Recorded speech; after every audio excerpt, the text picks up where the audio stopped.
call to order the Town of New Windsor work session for October 16th, 2023. Approval of minutes from the September 18th, 2023 work session meeting. They have been emailed out to everybody. Do I hear a motion for approval or amendment? I'll make a motion to approve the minutes. I'll second. We have a motion and second to approve the minutes from the September 18th, 2023 work session. All those in favor signify by saying aye. Aye. Opposed, so carried. Pretty sure Richard's on his way, right? I haven't texted All him, right, so. let's wait for him then. General Fund, 6-year capital projects budget spreadsheet, fund accounts and investments. And we have hard copies for everybody. Hard copies there, and the spreadsheet has been sent out a couple times. You want to pull that up? Thanks. Basically what we have here is very detailed work spreadsheet with everything that I'm aware of, and Wayne and I have been through this one for fiscal year 24 through 29, and shows also some existing prior years there as well, 22 and 23.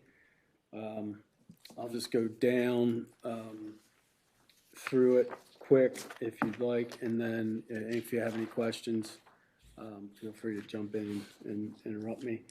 It's broken down into roads, which we've pretty much all the town roads have been accounted for now. The ones at the top, first, I guess 10 of those, they're done. And then the numbers down the left side, the priority numbers are based on paving index on that was done several years ago for the roads that we had that index on. So the higher the PCI number was put them in the priority level of 1 to 2, which is kind of how we were breaking out the next group. And then I also looked ahead at Atlee Ridge subdivision and Blue Ridge subdivision, and did some scaling off of GIS to get square footage on those roads, and put those in the out years 27 through 29. So basically I try to just split up fiscal years based on the priorities, and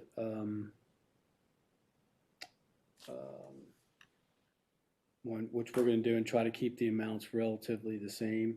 Again, that's all dependent on highway user revenue that we get for that, and then any other additional general fund money that the council decides to allocate. Should we go that route? So just looking at this.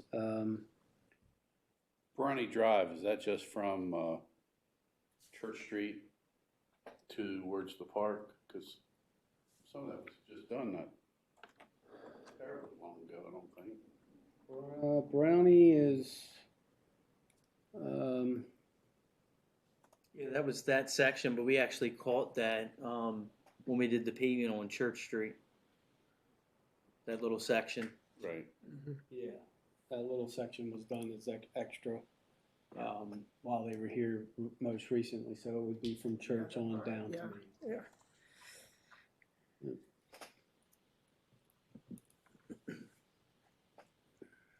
So actually,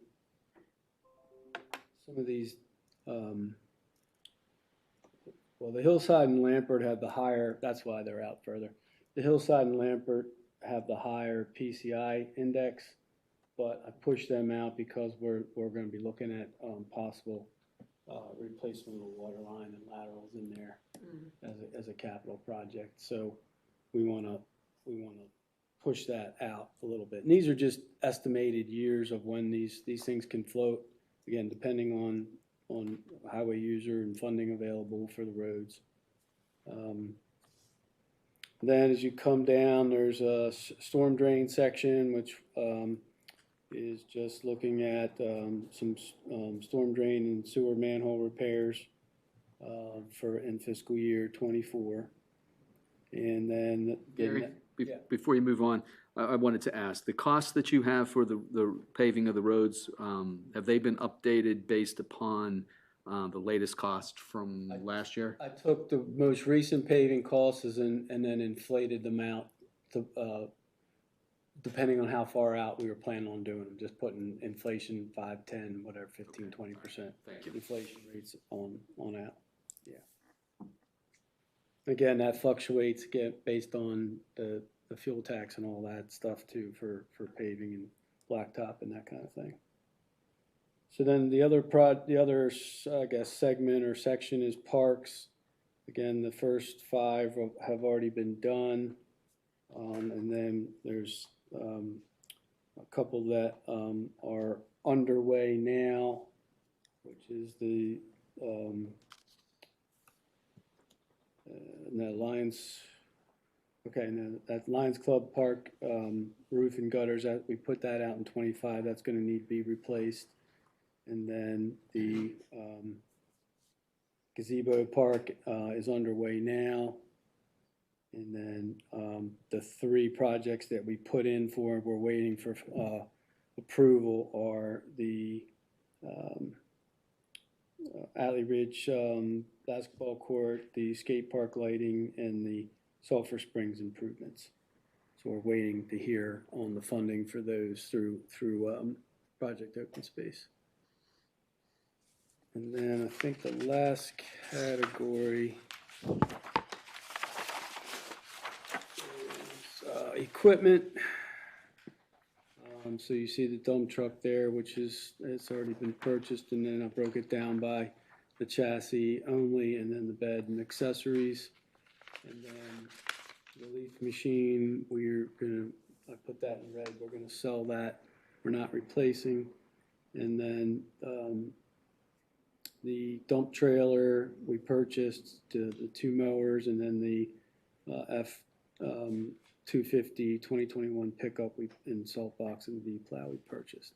So the 2 items under that now are aluminum flatbed for the Chevy pickup that we have, and then the pickup to replace the Dodge.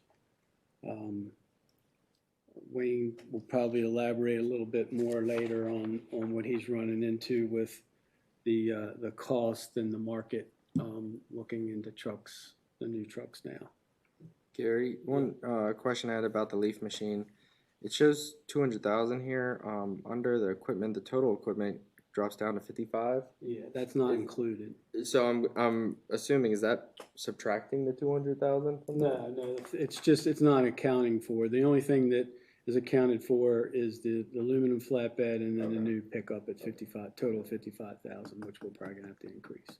It's just basically a placeholder. It was, yeah, Okay, it was, cool. it's not accounted for gonna say, in the totals. I don't think we're gonna get anywhere close to that.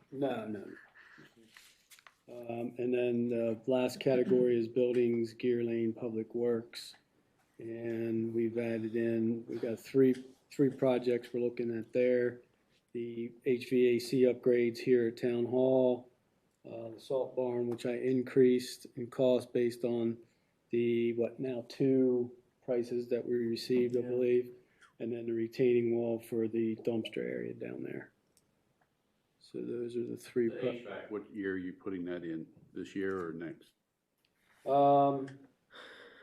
Yeah, I forgot to add that in. Hopefully it would be this year. Hopefully it would be this year, which if for 24, we have until June 30th of 2024. Well, hopefully we'll put that in for fiscal year 24 and amend that. We're hoping to receive some pricing on that. We put an RFP out, and Willdan Energy's trying to help us figure things out as far as specifics to be qualified for the Empower Maryland program. It has to meet a certain rating of efficiency, so we're struggling with that a little bit. Those units need replaced for sure. So, and then at the bottom of each of the categories under the fiscal years, you see your totals. And And then on the far right, we have,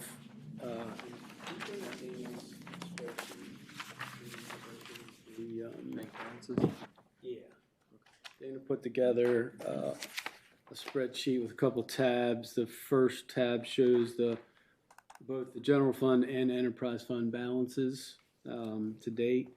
And then the second tab, which we can go through in a little bit, as the monthly spending for 5 months, April to August, and then also real property taxes, personal property taxes, and local taxes for 4 years, fiscal year 20 through 23. The third tab in there is enterprise fund, but she did not have time to get that started before going on vacation, so she'll be working on that next. So those fund balances for the general also show up in the far right side of the spreadsheet as available funding. And just going down through there, we have the 3 POS projects that we've applied for. A total of $167,222, and then these other investments in the various CDs that you can see on her spreadsheet, and the mature dates that they're due and the interest that they're earning. There's 4 of those, and then your operating reserves, capital money market, 249,445. And then grants, the current grant, community parks and playground that is for the gazebo park is in there at 53.5, so we're using that funding for that project. And then our highway user revenue balance at 18,964, and then the general operating fund is 855,023. So those total, they total. Let me see which ones are included in there. So that 1,176,932 total only includes the bottom 4. So the general operating, highway user revenue, the current CPP grant, and the operating revenues. The other investments were not counted in there. One we're waiting on the POS grant, and the other investments will are come due at those dates that are listed on Dana's spreadsheet. The first one coming due is November 23rd of this year. And as part of her spreadsheet, she has the original amount invested, which I'm showing here, and then the estimated growth during that time. There's an 8-month CD, there's a 2-year CD, and then 2 1-year CDs. So she's projecting the estimated growth, which is a little over 39,000 there. So they're not calculated in that 1.176 number there. There is a total below that, which includes everything. Investments, again, without the interest. That shows you the difference there between those two. And then just moving the projects over, whatever they are, estimated at cost, just they'll zero. I have them in red, so they zero out. So all the roads, looking ahead to do all the roads and everything through Atlee and Blue Ridge and all the rest of town, Old Town roads is little over 1.5 million total. At least at the numbers we have I'm running now. So if you look at the very bottom, there's a total for each of the categories, and that's the 2.395 number. That's the total of all the roads, all the storm drain, the future parks, and the equipment and the building, public works, Gear Lane buildings. Total up. So hopefully you all had some time to look at that and digest some of those numbers. I've been doing it for about 3 weeks now. So Gary, the salt barn and the the retaining wall for the dumpster area. So the project's down in the Public Works area. Do we have a long-term vision for that localized area where the Public Works buildings are, the salt barn and the dumpster area? Because we're looking at, right now with, I guess, the salt barns coming in a lot higher than we anticipated. So we're looking at, $450,000 right there in two projects. And I want to ensure that we spend that money wisely in a fashion that encompasses that little Public Works campus, I'll call it, for lack of a better word, so that we don't say, oh, we should have did this while we were doing that. Right. I'll start off with that. The plan is to keep the existing buildings that we have down there, because we're using all those buildings now currently. And then the salt barn will be a big addition, and that's a two-sided or two-room facility, basically salt and then additional storage is how it's laid out right now. The retaining wall is that wall down there, and I'm sure you've seen it, needs to be fixed. And so that way we can continue to do the bulk trash and. Yeah, I'm concerned about the footprint of the area. Is that the way we want it?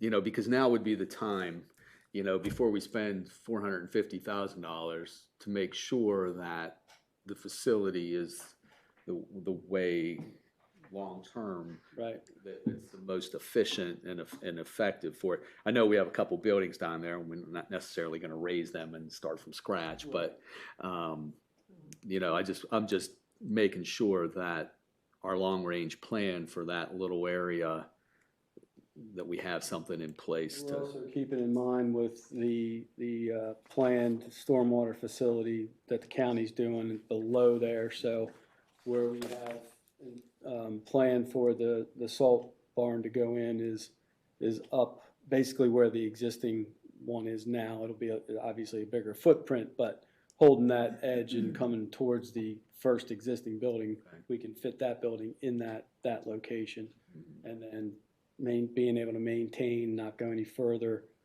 I guess, closer to the tracks or to where that stormwater project's going to be, so that when they drop off things and down there, they can still route the traffic around the same way. So I think we're considering the footprint. We even at one point in time when we were thinking about possibly where to move the skate park to, we were looking at over, kind of adjacent to the basketball court. The problem with that is the topography drops off, and then the force main from Atlee Ridge runs across that corner of that area over and discharges. So we wouldn't want to put something over top of a force main that we might want to get to. So I think we're considering, the overall footprint and where we're expanding, and then also with where the future wastewater treatment plant expansion may take place, which would be up towards like the pavilion area. So again, with the park, potential for a park down there, we're keeping all that in mind with where we're planning these things. Now, Wayne, I also noticed it was a while back we were talking about Maryland might start enforcing some brine regulations. Would that change the scope of the salt barn? Would we get a smaller salt barn if we were forced to use more brine, or would we still have this? We would probably divide the salt barn after we build it to accommodate that. For the brine. Really, we would need like 1,500 gallons of storage, and so we're looking at this as like a multi-use space. And we originally did in 2019 and got a price. I think it was like $150,000 to do exactly what we're doing now, and that's how much pricings came up since then. but it would be a 60 by 40. It would encompass the salt barn and then storage for our additional equipment since the town's grown. And basically, we wanted to utilize the same site that we have because it's one of the largest pieces of property that we could develop on that the town actually owns for the Public Works Department. And as Town Manager Dye mentioned, it's going to be in close proximity to the potential future park at Sulphur Springs there and the old lagoon area, and it would allow us for equipment storage if we needed close access to maintain the park and things of that nature. So really looked into great depth on this when we pursued this option. Just didn't expect it to come back at that kind of number. I think we have 2 estimates so far, and both estimates are $370 for what we're looking to do. A few dollars difference between the two. So I think, it's the cost of materials in the world that we're in right now that it's kind of tough to set a number and stick with that number because things change in 3 to 6 months rapidly. So Will brought up a great point about the brine, and by dividing up that space, you'll still have the ability to get salt delivered and dumped in there that we need, and then possibly a setup for brine like Westminster showed us. Absolutely. Okay. So, and again, we try to stay on top of the regulations whenever we can. That's why we added the brine tanks to the dump truck that we had built. And we're looking at potentially, a future storage tank, and all that's been accounted for in the general footprint of the building. And so we'll be able to accommodate future needs for the town. So that was an important part. Great, thank you. You think one of you could do a rough sketch of the area for a little better footprint understanding? Mm-hmm. That would be helpful. For the salt barn? Well, everything in that we area. have there. Yeah. It's been a while since we actually looked at that, and it's kind of fuzzy in my mind. Yeah, we can. With the storm water and proposed buildings and everything. Yeah, we can just do a sketch of that. Everybody digest that?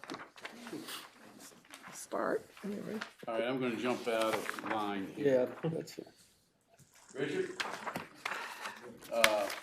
You wanna say anything about CMC while you're here before we introduce the resolution? Well, it's always been a pleasure in my experience here, working with the town, trying to develop the greatest opportunity for the residents to be informed and engaged, including the installation we've done and completed in this past year. I hope that the turnout isn't a result of all that good work. Everybody can watch at home now.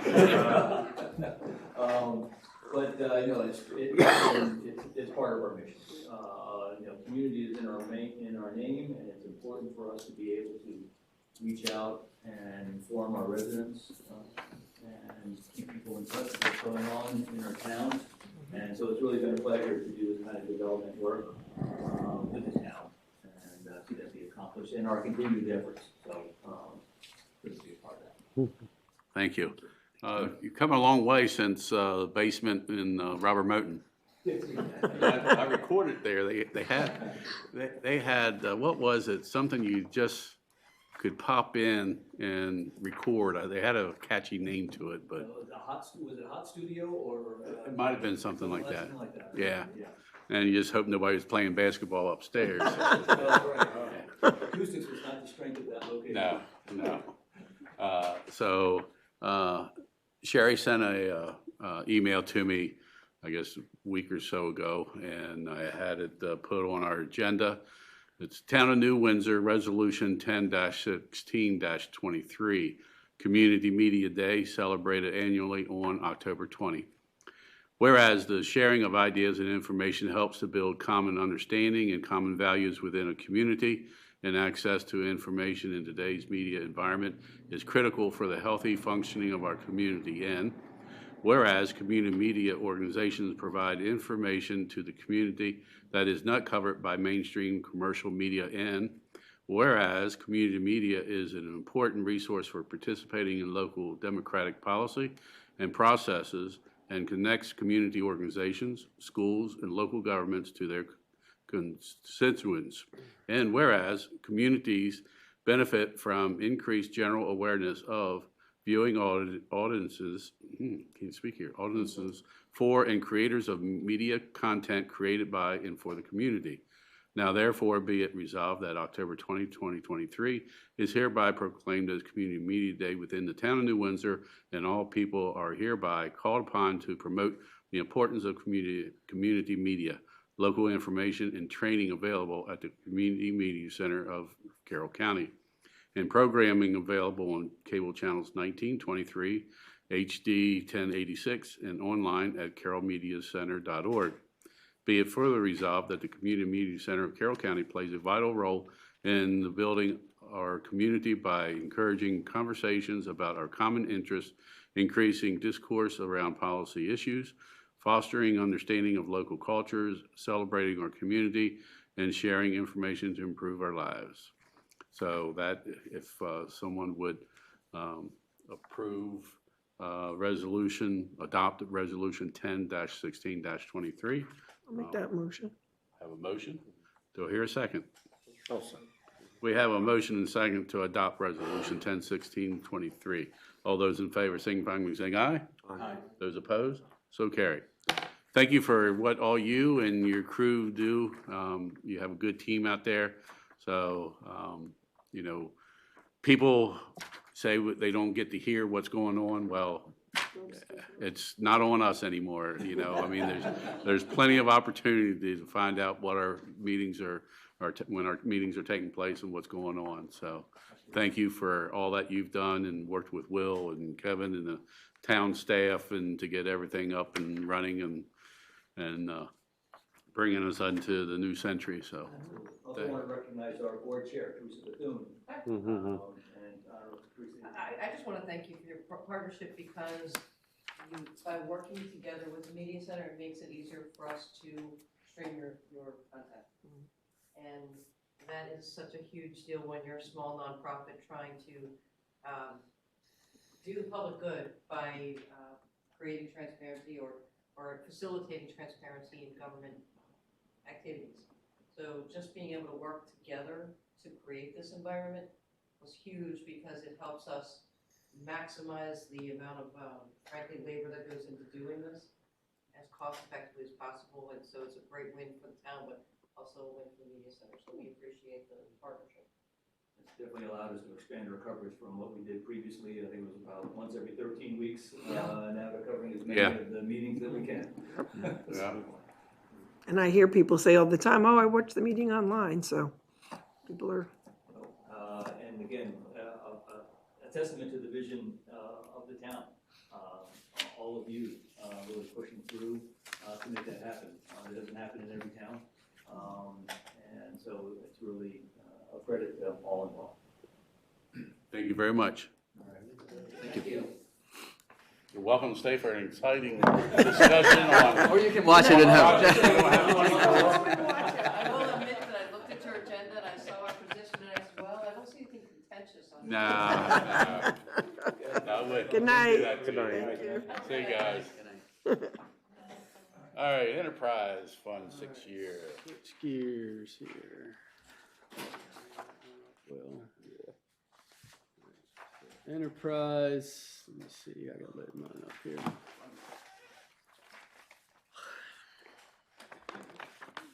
Basically the same format in that it's looking at fiscal years 24 through 29. Your categories are three main categories. You have water, you have wastewater, and then I separated the Maryland 31 Waterline Project slash Streetscape, which I'll just again go down through here. The revenues, the balances in the bank accounts and things are in the top part of that spreadsheet that Dana prepared. There are a couple accounts that are specifically for enterprise fund, which I'll go over those in a minute. So the water projects, as we see, we look to replace meters each year. We have the water supply master planning, which we're currently in. We've done 2 contracts. We're in the second contract with GMB that you see. We did one in 23, and we're currently doing one in 24. We have also under those that water master planning, you have Rips Meadow Spring.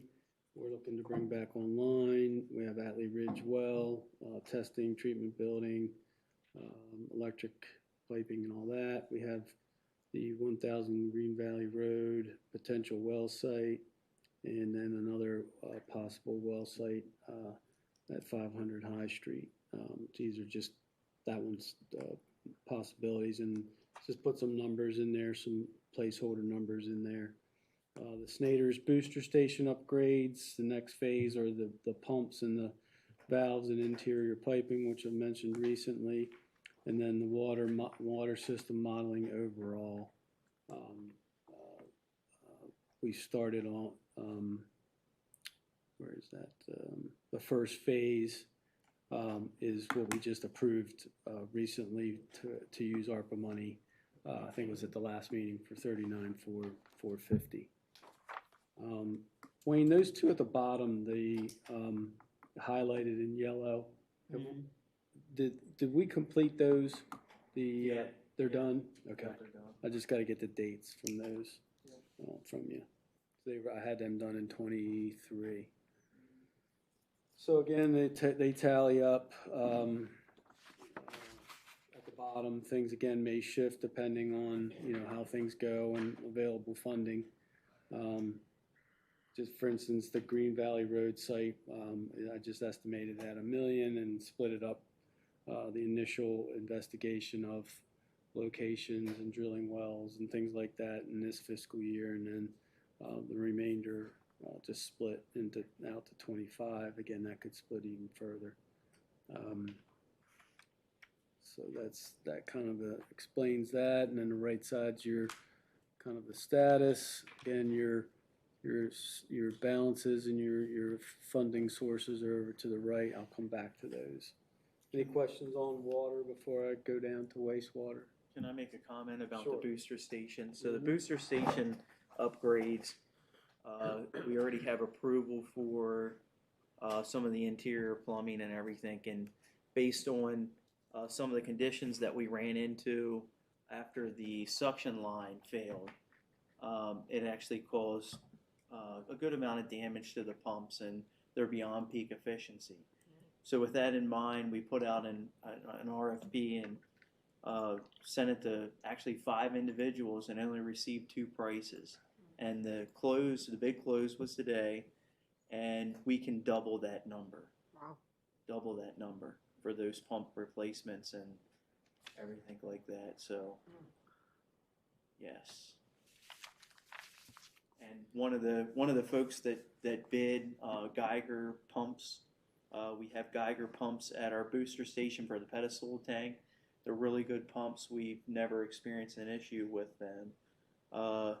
It's a 300-day lead time to get Geiger pumps right now. So she was unable to bid. So that's unfortunate, but we're seeing the costs come in significantly higher on lots of things compared to where we have them budgeted for, and that's the problem with trying to have the crystal ball to look into the future. And before you could try to look into the future within 3 years, and you could add 10%, 15%, and that would get you within. And now it's not that way. We still want to try to do them in 24. Yeah, so we're probably going to want to try to do them in 24. We might want to go ahead and replace 1 pump, so we have a newer pump, and then maybe do it. There's 3 pumps up there. Do it in a phase type approach. just depending on the circumstances. But I was up there today, and so usually those pumps will do 150 to 200 gallons a minute, and they're war inside, and so they're about at half efficiency. So we'll probably be looking at least one pump sooner rather than later. There's 3 pumps in there. Correct. Yeah. And so we've talked to the engineer, and the engineer seems to think that for future demands or existing demands, the pumps that we have in place and the total dynamic head is good, and they recommend no changes to system pressure, gallons per minute, or anything like that. So I'm really sorry. it'd be kind of like insane as far as replacement goes.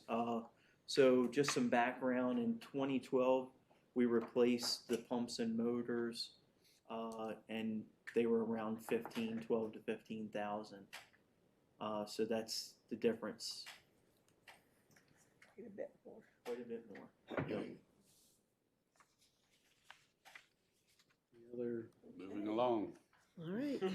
you wanted the list. All right, wastewater, we looking at splitting out the lining of primarily the Old Town section of sewer, which is approximately 10,000 feet. So we split that up in a couple years, 25, 26, 27. We do have to get an RFP together for that. The various phases of the Blue Ridge Pump Station, 2 of which are complete, the preliminary design, and then the survey, plat preparation, and recordation. They're complete. And then the construction final design, which is, there was an extra in there for finishing plans up and things like that, which they're working on now. And then the inspection for WBCM for 6 months, bidding, and construction management. So you see those numbers in there. Again, some are split up for 24 and 25. The working on, actually today I was finishing up a draft advertisement. We'll send that over to GMB to have them review it, and so that's getting ready to go out to bid. Got to get it into the paper, I think Monday next week, to start running on the Thursday, the 26th of October. So we got some dates that follow the time frame of when the bids are out, when we have a mandatory pre-bid, when questions are due, and then when bids are due. So that's all moving forward. That Atlee Ridge wet well wizard, did we do that? We did not. Did not. So that's something that we've been kind of pushing off, and I just wanted to make sure once I got some of the preliminary pricing on the pump station replacement that there wasn't a way to integrate some other kind of feature into that without reinventing the wheel. Can So, we just do that when we do the station upgrade? we could actually do it before, and it won't interfere with anything. Okay. And it might actually allow us to prolong the pumps a little bit longer there and Okay. prepare for that major So, yeah, expense. we have that pump station, Atlee Ridge pump station upgrade, which would be next at 400,000, and again, splitting that up in 2 fiscal years and using ARPA money for that as well. And then underneath of that, you have the ENR, wastewater treatment plant ENR upgrade. So the PER is you see is in 20. It's been going on in 22 and 23. So that's nearing completion here. We're just waiting for final determination by MDE is the last I heard on that. But again, the breakdown of the construction estimate and planning and design, construction management, and inspection are all based on percentages of the estimated cost. And then you see a total cost there of $13,530,000, and then the town percentage is estimated to be at 35%. That's what we're waiting for the determination from MDE. But based on what GMB has experienced, that percentage seems to be pretty average for towns to plan on. So that would be 35% of that number is 4.735 million, and then if you recall, we got that number is not right. It's over on the side. All right, okay. Oh, that's the difference. Okay, yeah. So we had 3.43 earmarked by Governor Hogan in January of 22, which then that lowers the estimated town cost down to 1.3, a little over 1.3 million. A lot better than 13.5. That's awesome. We wouldn't be talking, I don't think. I was gonna have a heart attack sitting here. I'm like, what? When did that happen? Yeah, so again, they're all estimated numbers. The construction estimate is based off of GMB's, our design engineer, Right. that number. And then the other numbers are, again, percentages of that construction estimate from the planning and design, the construction management, inspection, things like that. So the press and that's on, there was some design done, I think it was done before I even got here by Arrow. Some early preliminary design, but we're holding on that sludge press would be part of the, I think that's incorporated into the ENR design if we go that route. So we're not looking to do that as a separate thing now. And then any questions on wastewater? So, Gary, many of our projects, well, several of our projects that we have slated as a funding source is the ARPA funds, and I'm sure you're on top of it. I've lost the bubble on all the time frames that money had to be spent, and I know you and Dana answer to the feds on that, but I just want to ensure that those projects that we have slated to be funded with ARPA are within the time constraints needed to use that money. There's this one, the first cutoff number, and then once something has started construction within there, then they give you another X amount of time while it's under construction. But we can that's a good point. We can take a look at that where we're tracking, as you see in Dana's spreadsheet, the current balances for our ARPA money now. So we can take a little closer look at that and maybe just highlight the projects that in a separate tab or something that are ARPA funded and see kind of where we are in time frame with that. So yeah, that's a good point. And everything that you have ARPA listed, does that pretty much take care of the full amount? I don't think it would. I'd have to run that tally. I mean, we had planned all along for Blue Ridge Pump Station and all that to be used. We planned on Atlee Ridge Pump Station to use that money. We're going to use some in that water system modeling, first phase. So I'll go through and put a separate tab together of the ARPA projects and years, and then the totals, and it'll be easier to see it all together.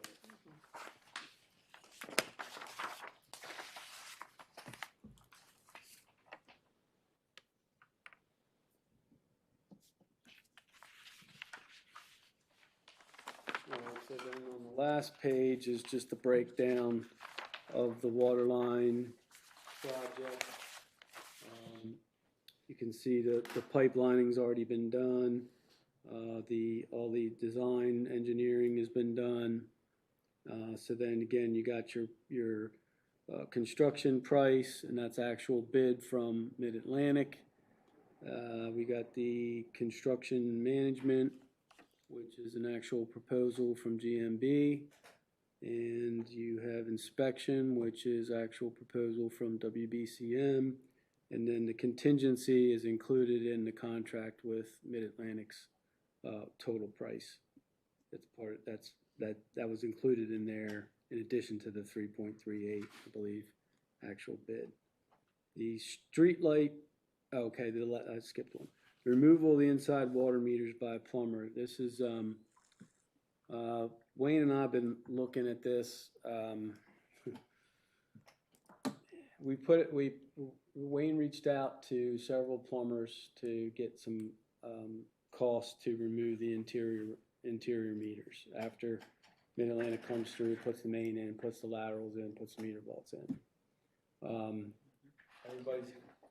All residents and businesses along that water line are getting just that water laterals, meter vaults, new meters outside, and get my acronyms mixed up. Mid-Atlantic will make the connection from the pigtail, which comes out of the back of the new meter vault, to the existing plumbing. That's what those temporary easements were for each of the properties. As a separate item, we wanted to get a plumber under hire by the town to go in and remove the interior meters in straight pipe. That's what we thought, straight pipe through.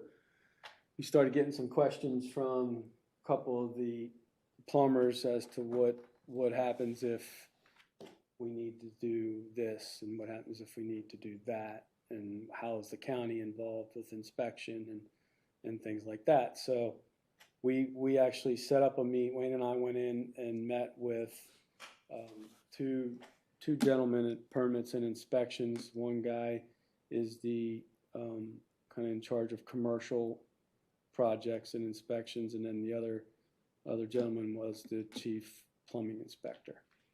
And we basically told him about the project, what some of the questions we were getting, how they were going to be involved with inspections and things like that. And they didn't really give us a whole lot of direction. Basically decided that they were going to have a higher ups meeting with Jason Green, who's deputy director of the department that permits is under. Mike Zepp, who's the bureau chief. I tried to schedule a meeting with him initially, but he deferred to these other fellows, and we didn't really get anywhere. And then somebody from utilities, which will probably be Andy Watcher, who's bureau chief.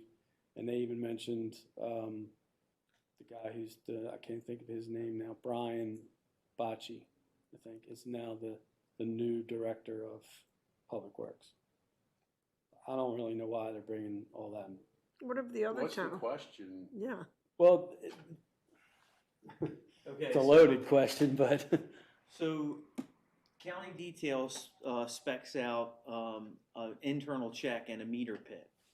And based on the installation of a internal check in the meter pit, it makes a closed loop system. Mm-hmm. So currently, how people's homes operate, when the hot water tank needs to expand, it expands into the system. And so now that it's a closed loop, there's no room for expansion. So county code is you have to have an expansion tank on a hot water heater. So now the county is basically requesting that a PRV be installed, that's a pressure reducing valve, and an expansion tank on all the residential hot water heaters, if we keep that check valve in place at the meter pit. Now, the way around that is to get what's called a double curb stop or double shut-off valve, all right? And so in order to do that, you have a shut-off valve before the meter and after the meter, and then it's not a closed-loop system. The problem is, with the lead time on brass, it would be 8 months to even get the additional parts to basically say, we don't want the check valves now, we want a double shut-off valve. And so we would be another 8 months just to get those pieces that we needed. And so far, there are no valves obtainable anywhere that we need to basically delete the check valve. So that's the issue we're running into. There's some other ways around that, and I suggested those in the meeting. However, they didn't like my suggestions. But So- why is the county getting involved if the plumbing code allows you to have an existing water heater without an expansion tank when the code only calls for it to add it if you are replacing the water tank? Well, because we're closing the loop, and because we're closing the loop, what would essentially happen there would be negative effects inside of Correct. people's home. So by the fact of us running laterals Correct. and meter pits and We're taking the things like liability that, on that then? we're creating that potential situation. You know, that's where they're. So during our discussions with the county, the only thing that was mentioned as far as I remember was the fact that they wanted some kind of a grading plan or what is that called when you're excavating and the plan that the inspector comes out and looks at the Like a site plan? no I don't recall that. Sorry. yeah. So Justin was just talking about it the other day. The guy, anytime you disturb ground or whatever, the runoff into the storm drains and things of that nature. Mm-hmm. So basically, that's the only thing that we heard from them about this. So kind of we're This whole other thing. now it's this whole other thing. So when we scheduled the meeting with the county officials, we wanted to talk to the higher ups and not lower level employees so we could get a direct answer so we knew how to pursue this. And now that's going to happen, but After you already went to another meeting. yes, so it could take weeks. Well, we requested that when they said we need to have this meeting, we requested that it happen sooner than later because we got this project coming and we need to adjust our RFP to these plumbers. In all fairness to the plumber, I mean, you can't expect them to bid one line item when there might be 3 or 4 other potential line items that they may or may not have to deal with. You know, I mean, so our initial thought is to restructure the RFP that way so that instead of it just being removing interior meter, straight pipe, have that as a line item, but also have a line item for an expansion tank, a line item for a PRV, a line item for additional, plumbing. That way they could bid those line items, and then it's a worst case from Right. this simple base number to the max base number. Well, I'm not sure we could even go that route, because then you're talking about you're adding a PRV into somebody's house that we're putting in for free. Then you're working on the water heater. So if something goes wrong there, then Well, that's what we're leery about. So it kind of leaves you with the only option of putting the double stops. It kind of does, and again, I don't want to get into specifics, but there's another option besides that too, and that's kind of what we were looking at, different ways to pursue this, and it's just a really tough, challenging thing to try to figure out, and if we didn't touch the meter at all, there would be no reason to go inside of the home.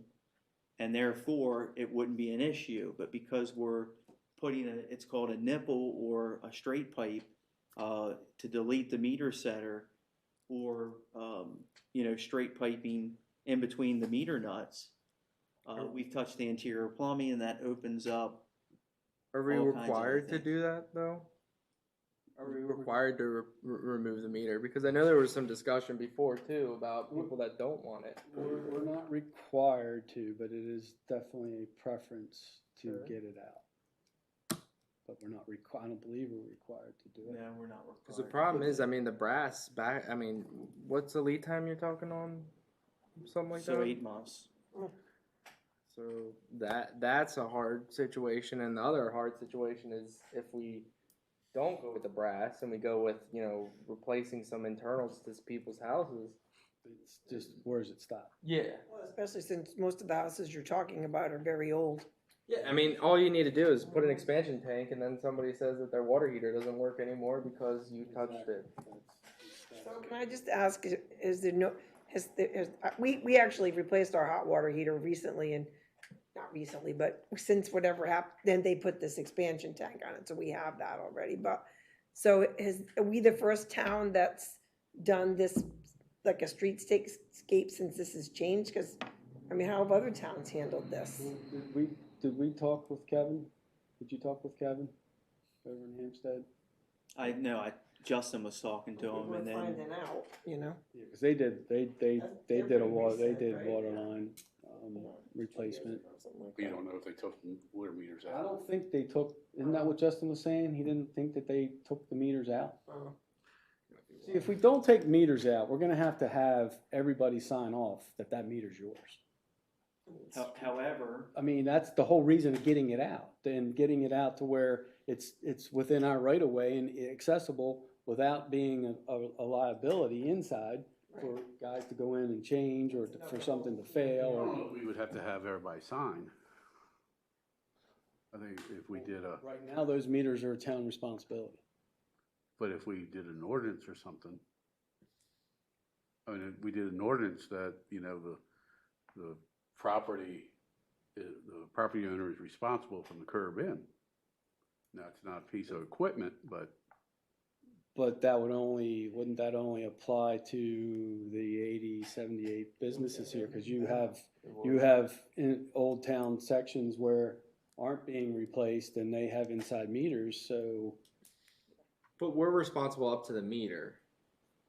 And if it's, go ahead. but what I'm saying is like once we put in that new meter and abandon the old one, I don't know how that liability translates because we're not going to be reading The ordinance would have to read that way then. If you if we replace, if you get a new meter vault with an outside meter, the limit of town responsibility ends there. That's how you'd have to do that. I mean, because I'm gonna be one of these houses, what difference does it make? I don't really care, I mean, but what could go wrong that would affect me as a homeowner? What's the liability? so You guys are reading the outside meter anyway, so we're just ignoring the one in the house, basically, right? Yeah, we would read the outside, yeah. if folks don't have if they wouldn't have an expansion tank on their hot water heater, and we put the check valve in, it would be a closed loop system. So there naturally are there check valves on hot water heaters as it is, and it's basically, you know, so your hot water tank doesn't explode and overexpand. And so what would happen is we would pop those valves on people's water heaters and flood their basements or their homes or whatever. And that's the liability issue that we have with a closed loop system. Now, all of it's based on pressure, and so maybe folks in a lower pressure zone might not have an issue at all, but folks in a higher pressure zone would definitely have an issue. And I mean, no matter which way you look at it, we're most likely going to have to go out and do a survey. And all the homes that are affected during the water line project, we go in, we see if they have an expansion tank for their hot water heater, and we rule those folks out first, right? So that's going to cut the cost right away of whatever we have to do. If it's a limited number of the double curb stops that we have to get, maybe they'll be more obtainable rather than the full 70 some. Or at least get them ordered now, and Yeah. you're gonna you have winter to go through where they're not gonna be working on water line anyway until So April. we prioritize based on that. You know. So it just turned into something that we really weren't expecting. So what I did, just out of curiosity, was, okay, I just used a round number of 80 connections. It's about 78 or 77. And so if you use $100,000 in there and divide that out by 80, it accounts for $1,250 each, versus what we were thinking of $250, $300 to go in and just take the meter out, straight pipe it through, and call it a day. So, I mean, Do you think you might get anywhere with these higher ups with your other ideas? well, No, they're not gonna overrule them. They're supposed to let us know what comes out of this meeting. Okay. Wayne's put together another document with some information that's coming from county code. Mm-hmm.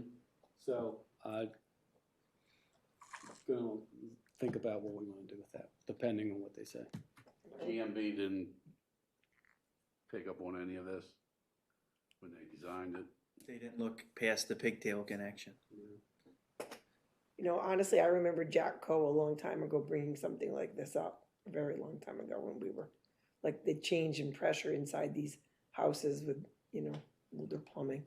So, I mean, maybe he foresaw this, but I mean, we're not anticipating, one of the things that they were, when we were talking with the two folks at permits and inspections, was the requirement for the pressure reducing valve is if the pressure is 80 or higher, I think, and we're not planning with this water line any increases in pressure. And Wayne controls the system pressure by the SCADA system and various adjustments and how he has it set up. So, However, there's still zones where the pressures might be higher, and without doing an evaluation, perhaps there's no way to see if we can forgo the PRV valves. So it's a really complicated situation. So, but if we were able to get these double stops and we left meters in people's houses, we'd be done. Well, if we got the double stops, we could still remove the meters. We could take So the, what would it take to not remove the meters? What would we need? Stops would prevent us from having to take them out. You just, Correct. we're taking them out just because. But, you know, so as long I as put the double stops. as then. long as the system is a closed loop, the county doesn't have an issue with us removing the meters, and it wouldn't constitute for a PRV or an expansion tank. you know, I personally, since I'm one of these houses as well with a meter in there, that meter is old. I've already replaced my water line out to the road and in, but everything in there is old right there. I'd rather you not touch it. You're gonna have a plumber come in, he's gonna take out my meter and make new connections, and something's gonna leak on me, and you know, I'd rather just leave that meter in there. Also serves me another purpose. I can see when my water is running. Hey, you know, a person that had a huge water bill from a leak. A lot of people would like that idea. Yes. And I'd be happy to say, awesome, I realize the cost is coming from the road and my meter in there only is a little, you know.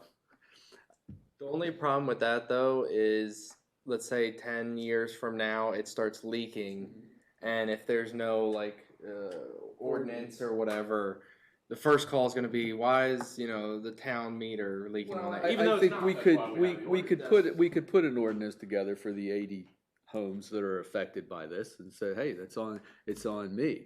Just as soon as that's no different than when the plumber comes in and puts his straight pipe in, and we all wash our hands of it, and my pipe leaks a month later. I got to call a plumber, and it's on me. So it's on me.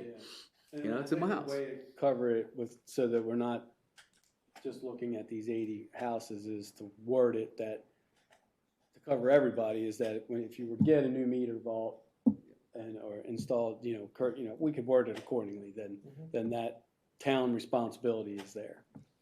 I mean, that's the way it should be. It should stop at the meter anyway. That's the way it is. The only possession the town has in a residential home is the meter itself, technically. If there's a existing curb stop outside, which is what the majority of these homes and businesses have here. No, the ones the older houses.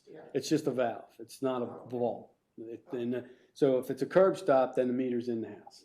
Okay, so the town responsibility again is at that right of way at that curb stop, but then with the meter in the house, the meter is town property. So that's how we'd have to write that ordinance to cover that scenario. Should we finish the edits on the letter and then send the letter to them and let them look over the letter? Michelle will take a look at it too. So, but I anyway. guess and this is not a personal thing, 'cause it's not, I know my house is on it, but I guess I'm kind of uncomfortable. It sounds like we've run into a problem and we're saying we're gonna change an ordinance to dump it on residents. That's kind of what this feels like to me. What do you suggest? I don't know, but I don't know that I like that. So It's not somebody's We're cutting fault. costs. But it's not somebody's fault that this has happened. Like, it's not the 80 houses that are on this line's fault that the county is saying, oh, wait a minute, you have to do this. So now it's like, well, you're stuck with your old meter and, good luck to you. So it's how codes do change though, because like if you were to say your water heater, like you mentioned, your water heater went up, it got replaced, it didn't have an expansion tank, and now it does. I'm sure that was an extra $200-300 Yeah, well, bucks the plumber added to told the us cost. that was the new code thing, and we had to. But that's what I'm saying. Like codes do change, so you do have to factor in some of that. But I do understand your point But as well. it's just these 80 houses and the other, whatever, what, I don't remember how many we have now with the new development, but it's like, I don't know, it feels like a double standard.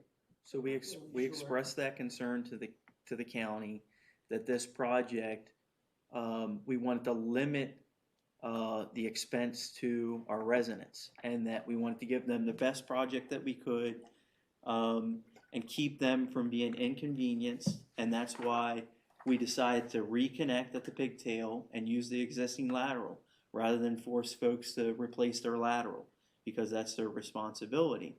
And so I view it in the same way, as we wouldn't want to burden folks and say, hey, you have to put an expansion tank in and a PRV. However, internally, the only thing we're responsible for is the meter and the setter. And so if we don't resolve this in a way, the county might force folks to install these devices and everything. And we want folks to be able to make the decisions themselves, and the decision's not forced on them. So however we can make things work, we want to do that to limit the expense, not only for them, but for the town. And so that's the way I perceive things. And hopefully there's some kind of resolve with the county, because I feel their stance is firm. So Well, they do understand too that it's kind of a quick thing that we need. We can't wait weeks for. well, and that's why we wanted to meet with some of the higher ups to get the answers in a quick manner, and it didn't work out. So enough said with me. So the double stops, are they available? They're 8 months out. 8 months. Yeah. That's the 8-month out thing. That's the option that we don't.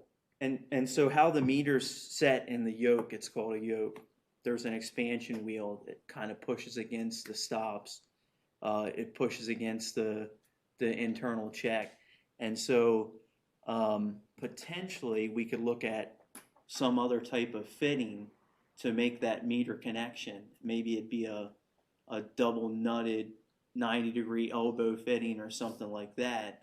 But we want to make sure it's conventional, and it's up to the current standards. So that's something, actually, LB Water's going to meet with me tomorrow, and I'll go over that with Brian and see if there's another option. However, the different options we were looking at, we still encountered the same issue with the brass supply the way it is.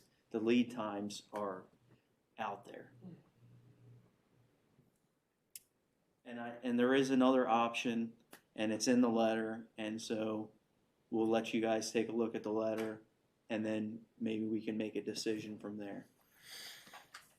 I'll follow up with, I don't have either one of those guys we met with email, but I have the bureau chief's email, so I'm gonna email him.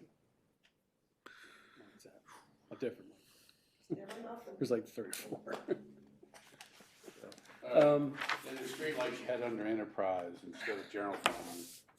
What's that? The streetlights, the pedestrian streetlights, Yeah, you had them under enterprise instead of general. I had it as part of the streetscape project, Right. yeah. So But it should be, under enterprise, I mean, instead of, not that it really matters, I mean, yeah, I guess, yeah, it could be, But that 250 is our share. Yeah. I rounded up from the number, it was like 238 or something, like, yeah. That's I rounded that 50%. up, but. And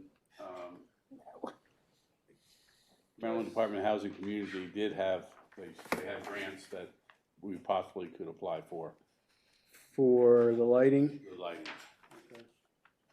I didn't want to apply for that when you have to spend the money in like 2 years, so. Want to move, I'll just move that to, I'll find a category or just put a separate category at the bottom of the general. Under streets. Yeah, streets maybe. The only thing that's, I want to get your opinion on that's different in these two spreadsheets is the general fund has totals up for everything throughout up to fiscal year 29, where the enterprise fund totals are basically set up for the projects that are listed under fiscal year 24. Do you want me to keep them consistent and just on the totals and give you totals through that whole year? Or how do you prefer to see them? By fiscal year or total for the 6 fiscal years? You understand what I'm getting at? Fiscal year might be better for budgeting purposes. Well, they're there, it's just how I Yeah. summarize them over on Yeah, the yeah, right. yeah. Each year has it, but when I did my totals for general fund, it's the whole kit and caboodle Right, through right. 24 to 29. Right. When I did enterprise, well, you can see the difference. Yeah. It's great. For instance, I went through and took the other fiscal year totals of those categories under enterprise. And so we have it, for fiscal year 24, it's on the last, it's already listed there, it's 2,572,000. And then fiscal year 25 is 3.54 million, and then 26 is only 730, 27 is 250,000. So your grand total, and we don't have anything in the beyond 27 yet, at least now. So that total for enterprise from 24 through 27 is a little over 7 million. You look at the whole thing. So you like the totals just on the right to match the fiscal year that we're working in, or do we? It's not even a big deal. I just noticed that I did one differently than the other. I think that's just how it was set up. And I don't mind having the grand totals, but I'd like to be able to see it a year at a time too. Yeah, well, you can, I'll just keep, I think the spreadsheet, the bulk of the spreadsheet has your totals at the bottom of each fiscal year. So I can keep it that way. Yeah. And then out to the right, I think I'll just put, like the grand totals. Okay. Yeah, that works. I'll just put the general fund for that. I got a couple thoughts here. The idea to replace the mainstream water line was to also increase the size and volume of water. The Maryland 31 water line? Main Street, The other one. Spring, The one that goes from there too. the 3.5 mile, Yeah. to enlarge that pipe, correct? We didn't, Are we keeping it the same? I think we would keep it the same. He's talking about from Mainspring in to the chlorination tank. If we were to do that, 15,000. Is that right? Oh. 15,000. Oh, yes. So basically a 4-inch main can carry up to 250, 300 gallons a minute. And so based on supply, demand, and everything like that, we could actually go to a 6-inch main. It's currently an 8. We could actually go to a 6-inch main from the farm into town and still have adequate gallons per minute and things of that nature. So in regards to that, there's a lining possibility where you could structurally line the inside of the pipe. They can go about every 1,500 feet. You would just have to get temporary access agreements, and if they were suitable, you would go in 1,500 feet, drill, push We the should line already through. have access. Well, but it's to and from. It's not in, so we have access legally from the chlorination tank to the spring one way or from the spring to the chlorination tank. The points of access we would need would be every 1,500 feet, like right in from the properties this way. So rather than vertically, it would be horizontal access. Because I think we do have, I know it's outdated, but we have access the radius of a team of Mules. 12 horses. Mules or something. I don't wanna hang my hat on that. Huh? I don't wanna hang my hat on that. Yeah, but we do have something, so if it went to court, I mean, a judge would have to say, yes, you have X amount to work there. So if you Yeah. followed the line yeah. and then you had to spread out 25 feet or something for your equipment, I think we would be covered in that, but. We had to take it from the road, wouldn't we? Well, not. Horizontal. Yeah, so not per se.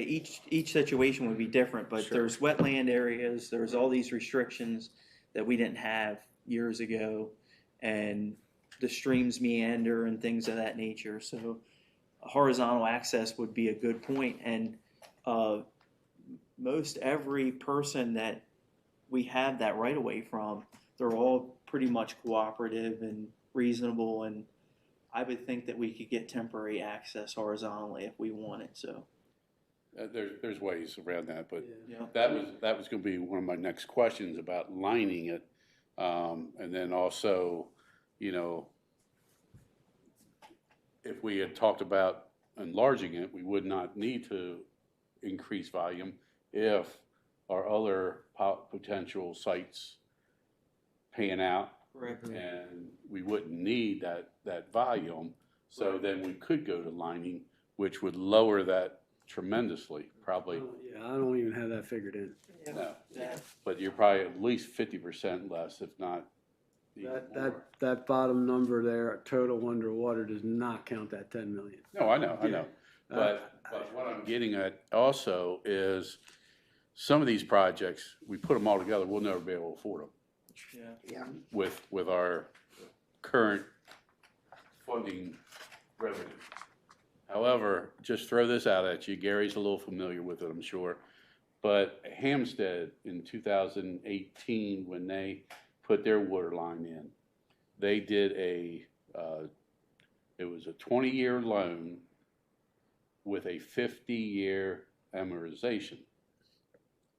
So then your payments are a lot less, but after 20 years, you're gonna have that balloon, you're gonna have to refinance.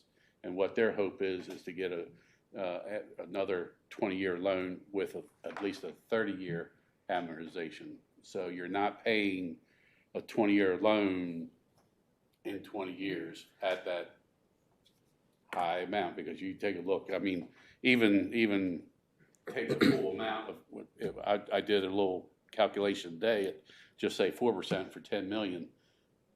We can't even afford that at 50-year amortization. Mhm. So, I mean, it was phenomenal amount of money.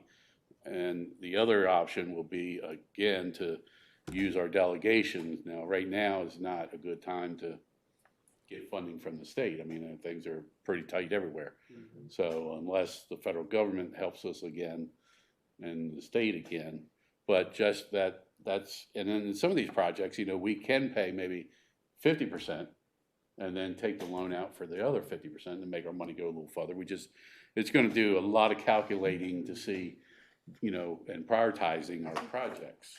And it's not something that any staff member or council member can do overnight. You know, so. Did Hempstead do that with this most recent water line that they I did? think that 2018, Been that long already? huh? Has it been that long already? That was when they started. Right? Pre-COVID, Yeah, it was before COVID. 5 years. Yeah, you're right, because I guess when they probably started the project. yeah, because I guess I was at the county when we did the sewer ahead of the water, or right before the water. Yeah, okay. Well, I can touch base with. You know, I mean, that there's some options. It's not like we have to take the full amount and pay the full Yeah. amount in 20 years. Now, the state's probably not gonna do anything like that because they're probably gonna max out at 20, maybe 30 years, but, just, I mean, we're not gonna see the 50-year amortization, Yeah. so, but these projects do also need to be done. Right. And, I think we just need to be a little more creative than just going to the state and taking 20-year loans and. Yeah, I don't like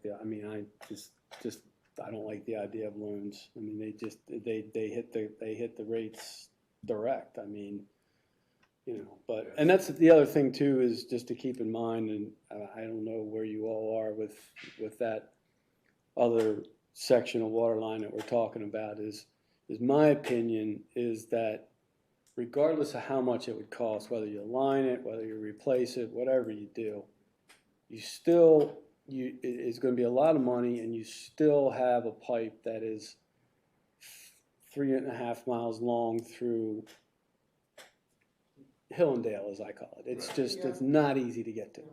And, I just feel that and we're taking it from a natural spring source, which MDE could just wake up tomorrow and say, you know what, we're not doing these anymore.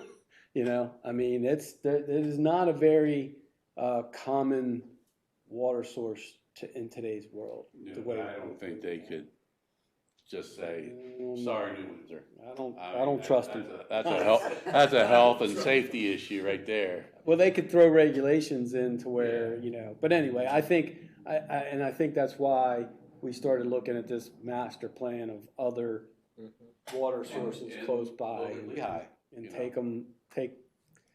to reduce our demand or our need of that line and let it be, I mean. I'm not saying, but, So right now, we're 50% dependent on that site, which means that we would need to find an additional water source that would take place of that while we made those repairs or line that anyway. So I think in us pursuing these other well sites, I think that's going to benefit us for future planning and maybe cut the cost as well. So our investment there will pay off at the spring site if we choose to line that or repair the pipe, a couple thousand feet at a time or what have you. But I think we're on a good track, and after redesigning Hillside, that site was doing 19,000 a day, and now it's doing 50 couple on average, and so it's really helping us out. So the next step is trying to drill some wells and find another source and get a little bit closer to town so we can revisit that and try to get the cost down. all right. Digest that overnight. Yeah, yeah. All right, something a little easier. Street sweeper. Okay, the street sweeper, the testing went very well. It's a good machine. We met with the Westminster Roads and Maintenance Department on October 10th. They provided us on information about parts availability, things to look for, and testing different functionalities of the different various apparatus and equipment on it. There are 2 known issues with the machine. The pressure washer pump needs a repair or replacement. We've located a replacement for $800. It may be possible for Public Works to disassemble that unit, clean it, and get that working again. And then the other issue was the touchscreen had a hairline crack in it that was discovered late in the demo, and ultimately it got worse after running the machine, and it will need to be replaced. So the machine is still operational. However, there are certain functions of the machine that can't be accessed through the touchscreen itself. The touchscreen replacement is $6,500. The owner of the street sweeper was unaware of the issue. However, they offered to provide an additional cost savings of $2,500 to offset the repairs. We've looked over this particular machine. Older machines are going for $80,000 and up. It's a great cost savings to the town. It's still a piece of equipment that we want. Or the original purchase price was $50,000, and we're going to be a little bit over that with the repairs, but it's a used piece of equipment, and we definitely could put it to use. So we're still recommending purchasing the street sweeper and then paying for the replacement of the screen, and then allowing Public Works to diagnose the pressure washer apparatus at a later date. And that's all I have. So you need approval for that touchscreen, or you getting prices on it, or? Correct. So we got a price. It's available, and there's only a few in stock because, again, supply issues and things of that nature. Questions, comments, council? Is that an easily replaceable item that? Yeah, so that's something that I could replace. I actually took the screws out of the panel on the center console of the machine, and there's a few wires that plug up, and it can be replaced. Unfortunately, it's just the touchscreen itself, and this is an assembly. And so the touchscreen itself can't be obtained through Tenant or any other company, or you could simply just replace the screen, but it is the assembly. My concern though was like, I know with a lot of vehicles, you need to reflash them if you replace the touchscreen, because usually the alarm system and all that stuff. I'm not saying that the street sweeper has an alarm system or anything like that, but like there might be features that might not work when you replace the assembly. Yeah, so I was told by the techs at Tenant that it's plug and play, so Cool. I think we'd be good with that. So the owner's reducing the purchase price to 45, correct? Correct. So with the 6,500 to replace the screen, you're looking at 51.5 versus 50. Correct.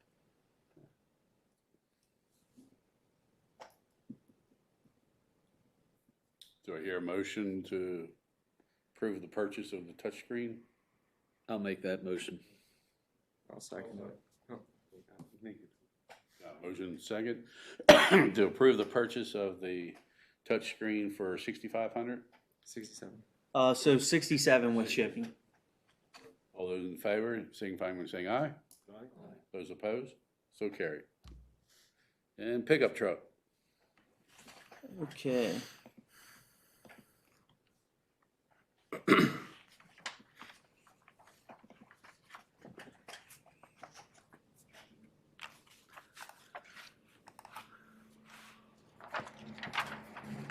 Okay, so originally we reached out to 12 vendors, and we only had 5 vendors bid out of 12.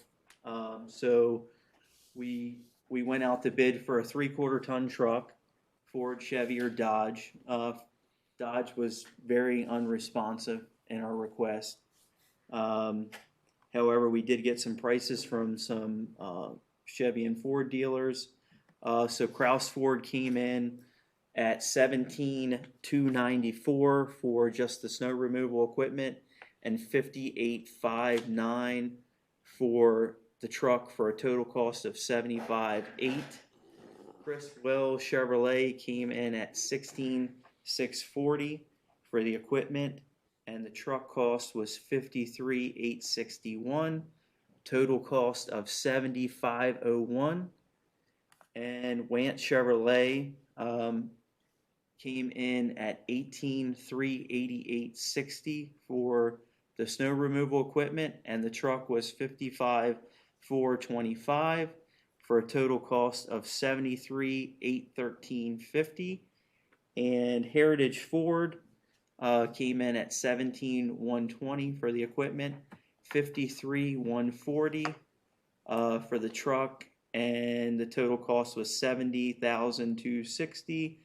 And Oshbach Auto, which is Ideal Frederick and their affiliated partner, came in at $24,8059 for the equipment, and the truck was $56,238 for a total of $80,3 $318.59.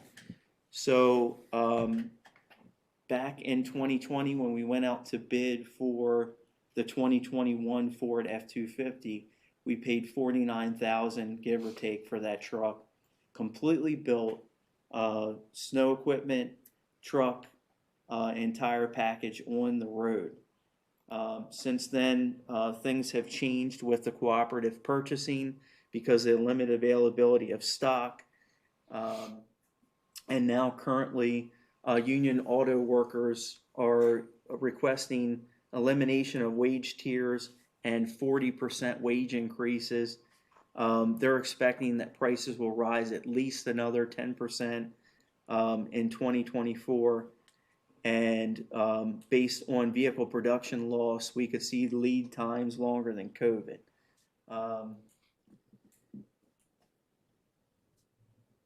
The town purchased the 2021 for $49,000, as I mentioned. We awarded the bid in 2020. Our government cooperative discount at the time was between $10,000 and $15,000. So that's something unlike, in the public, we don't see those kinds of discounts at all. Now in 23, because of the vehicle equipment demand and supply shortage, cooperative discounts are only between $3,000 and $7,000. So that was a shock to us when we received the pricing, to say the least, based on what we've paid for vehicles in the past. Just some history. Years ago in 2013, we purchased the Chevy with manual crank down windows. That was $37,492, and the 2021 was 30% higher. So now we're even significantly higher than that in a shorter period of time. And the folks don't expect the vehicles to be around that are commercial vehicles for very long. When they do come in, I talked with Rand Chevrolet, and they actually have only one bid allocation for 2024 for a Chevy pickup truck. That's a 2500. So they can only get one for their entire lot for 2024. They were supposed to go out, and you were supposed to go out and be able to build a 2024 Chevrolet in September and submit orders. And now it's been postponed, and we're in October and still no chance of submitting orders. A lot of these folks were reluctant to bid based on the strikes and these issues. And I've got mixed signals from different folks. They're saying that government orders get priority. Wance seems to think that 10 weeks is a lead time if the strike doesn't affect anything. There's lead times from 100 to 365 days. Snow removal equipment, a couple quotes that we received, there were limited stock. So even if something goes wrong with our current equipment, it might be difficult to get some of those items replaced. So I know that's a lot to digest. Definitely come in as a little bit of a shock to us. Any questions or comments or? Well, basically looking over and following everything you put up on the table, we can see where the best and the worst numbers are, and anybody that's not aware of this situation going on really hasn't been paying attention. I've got one part on my Dodge right now that I went through Hell's Acre for a couple of days because between the strike and everything else, instead of paying $800, I'm paying $1,600 for it, and I had to fight to find it because nobody has it. It's a crazy thing. But there's just a lot of changes with the way everything's been going on in the economy and everything else. It's a shame that can't be at least in a little bit of a markup like you had quoted a little bit, from the last purchase to this current purchase or whatever else. But reality is reality. What are you thinking, or what were your thoughts about which one you wanted to go with? Well, I didn't. I was in such shock. I didn't actually. Got you there. Sticker shock. Yeah, I didn't select anything, and I looked at a couple of different avenues where maybe the truck's harder to get than some of the snow equipment per particular dealer, and I thought maybe to secure the truck, and then get the snowplow equipment later. I looked at other vehicles. I found some comparable vehicles. Actually, there's another vehicle that doesn't quite meet the bid spec that went out, but Kraus has one, Gene Latta has one. I don't expect the prices to get any cheaper than what they are now. Actually, I expect them to be worse. And we belong to Sourcewell, and we receive discounts through them for even equipment. And so our Sourcewell ID was provided. We went off of Baltimore City's contract. They're purchasing fleet vehicles, 20, 30, 40 at a time. Mm-hmm. And no discount. I mean, quite honestly, some of the folks that I spoke to on the phone initially were reluctant to give us any kind of discount at all, because as soon as they get them on their lot, they're gone. We don't have to worry about it. And so those are some of the things, but we deal with a lot of local dealers, and they're great people, and they want to really help the town and everything, but their hands are tied, and we're Some seeing of this. the feedback you gave back on, proposed lead times from the shorter to the longer, when you have that much, spread and then the need, it, kind of just makes you wonder, and I'm sure you're in touch with is, wanting to pull the switch or pull the trigger, so to speak, before that lead time, gains, because longer the lead time gains and if something isn't secured, then, are we locked in at cost, or does that cost change? That kind of stuff The is what I'm cost changed. So based on the discussions with some of these dealers, if there is a cost increase, your order is a placeholder. You basically give them a $500 deposit. Yep. Your order is a placeholder. Mm-hmm. After X period of time goes by, that doesn't mean that that's what you got quoted at. That's not what you're going to pay. It could significantly get worse. Well, it's not different, like if somebody bids you a job, you're held to that number. With this here, as things change, whatever happens to them just gets passed down to you on the bottom end. Yeah. So let's break this down a little bit. The need for the truck, right? This was to replace the Dodge, right? So the Dodge is not in our plowing fleet. We were not considering using that this year for the upcoming winter season. All right. So whatever we do, this was not on the books for plowing roads this winter, or as a replacement vehicle to plow roads this winter.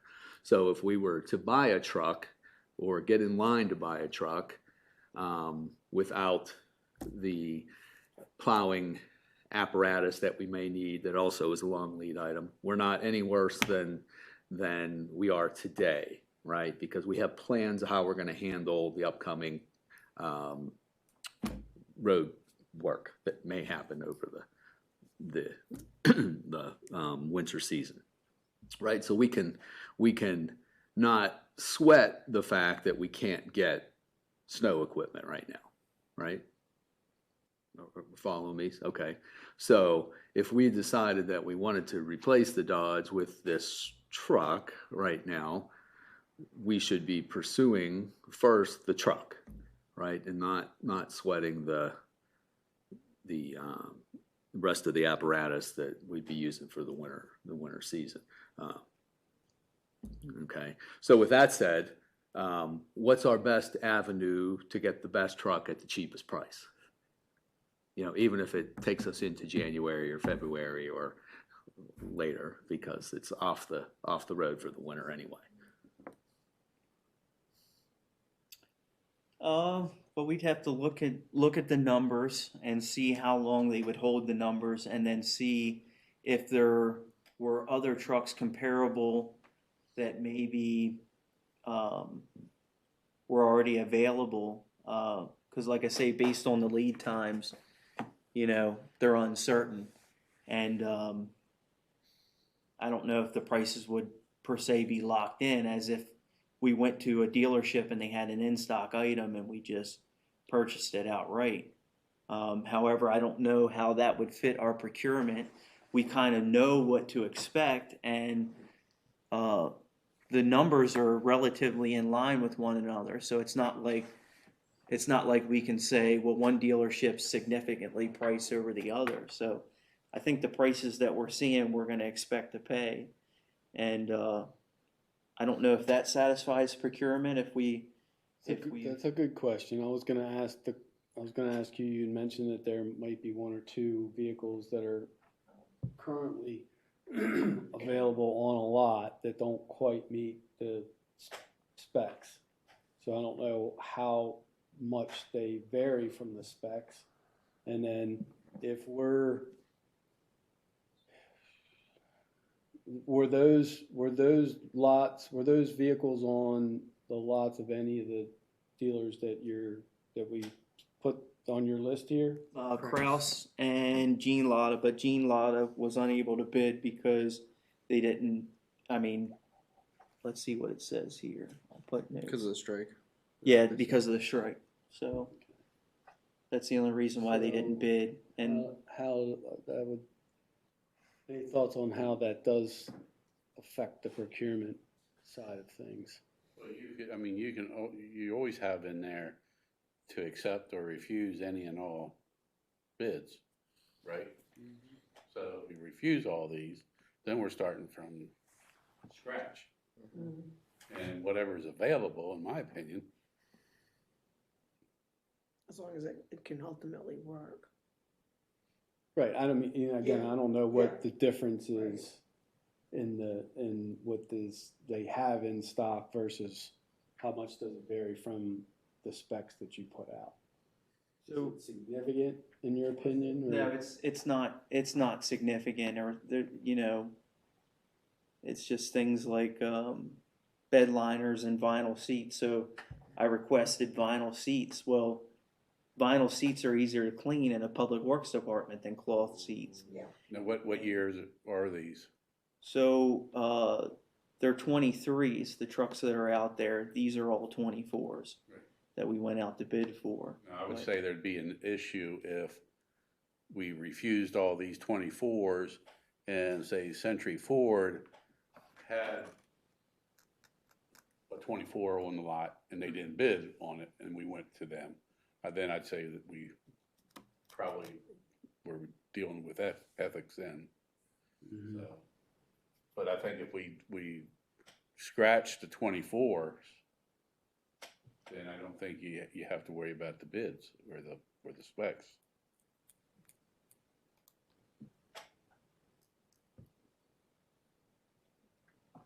So I guess getting the price off the dealers, the in-stock trucks, might be the way to go, and see what the bottom dollar would be on those in-stock trucks and see how comparable it is to the cost that we received here. But Might end up being more. You never know. it might end up being more because it's in stock, and that's the other thing. Because everybody knows the strike's going on, so they're No, I don't think any of these are locked in. There's just no way after a strike and increase in salaries and demand. I just would not bet on any of those prices being even close, really. It's just a weird phenomenon, and I dealt with this when I bought my car in 2021. When you got it right off the truck, it actually was cheaper than the one sitting out on the lot because they had a markup on those things.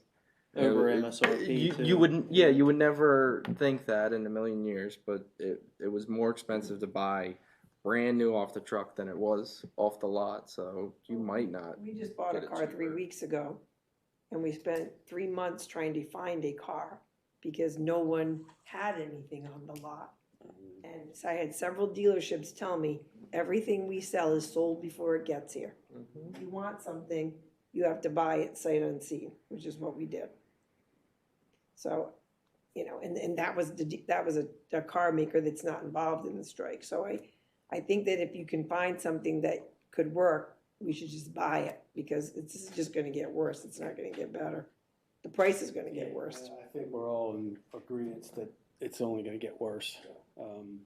And your point, Dave, you made with the snow removal aspect of it, I mean, it's, you know, we're not, like I say, we weren't planning on using this vehicle this winter season anyway. Yeah. I mean, best case scenario, if it all worked out, yeah, great, but I mean, the likelihood of that being the case wasn't very good anyway. And technically, if the salt spreader quit working on the Chevy and it's as old as the Chevy and it's been rebuilt a couple times, technically, we could decide just to purchase a salt spreader for the new truck rather than purchase a new salt spreader for the Chevy and still be okay. I mean, we do have Snyder's coming online. It's not gonna be this winter, the road, Townview Circle, but it'll probably be next winter. By next winter, it'll be ours. Probably in the spring, but. So you can get some prices and keep your eyes open for other on-the-lot trucks. So what happens hypothetically if I know about these two trucks now, and let's say I go to Kraus or Gene Latta and I want to secure those trucks, but I need council approval to purchase one because they have other interested parties and they're going to sell to the first person that comes along. Is it something that would be allowed that we could put a deposit down on one, or no? I'm not sure. That's probably a Michelle I was thinking question. the same thing. I was wondering if we could. Well, the only issue that comes into light there is you're allowed up to 20,000, but the contingency there is that it can't be you're spending 20,000 just to spend more later on. So if it's 50,000, you know that you're going to end up having to pay that, so you probably couldn't. And then it would be an intent to purchase. That's what I'm saying. The intent to purchase is the issue. So so the only way around it is to have a special meeting, which doesn't seem like it constitutes for a special meeting, or prove up to a certain amount to purchase the truck. Yeah, it does create a unique situation if you're dealing with, you're not going through an RFP process and you're just going to these dealer lots and seeing what they have on. You're basically, Wayne or I would have to function as a town rep, but as an independent contract between the town and the dealer, and it's not the same dynamic to work the process. It does create other issues there. And that's just like the Kraus Ford truck. It's 55,521 was a verbal, and that price was the best that they could come up with verbally. I don't know if they can do better than that. And like Gene Latta, when I called them, and 57,100 was theirs, and that was a verbal, and the truck's listed for 58. So you're talking just a grand difference, for both trucks. So it's like, I don't know, it just seems. Well, we also have, like to say, we also have the option of what we have from in your truck cost. You have 4 or 5 options there, and deferring the snow removal equipment. So I mean, if you look at those, if you look at just truck cost, I mean, the average is 55,435. I mean, they're all pretty darn close in there. But again, that's just a verbal quote, but it may be at least through this process, it might be easier to do than trying to find just a truck that's on the lot that we're dealing with individually. So this is actually the most folks that we contacted in looking for a vehicle, and I kind of figured we were going to have issues trying to find one and lead times and things of that nature, but that's 12 people, and out of 12, less than half. bid. So we kind of know our position. Well, you You also, I don't know mean, how long those trucks have been on the lot, do you? I could look that up, but I'll tell you what, I was in Tawnytown the other day to go to Napa to get hydraulic fluid, and the white, the one that Kraus had wasn't on the lot, and then I had went back to pick up lime for the treatment plant, and it was there, and it's not listed on the website. So that one I know is a recent delivery. In respects to Gene Lotta's truck, I'm not sure. When we bought ours, they got, we had to reserve it, but they got a whole truckload of 23s that were all sold. So they're still bringing in 23s, so. well, it's going to get worse for the UAW because they're Yeah. considering now shutting down the Silverados and stuff like that. So that'll be a big impact.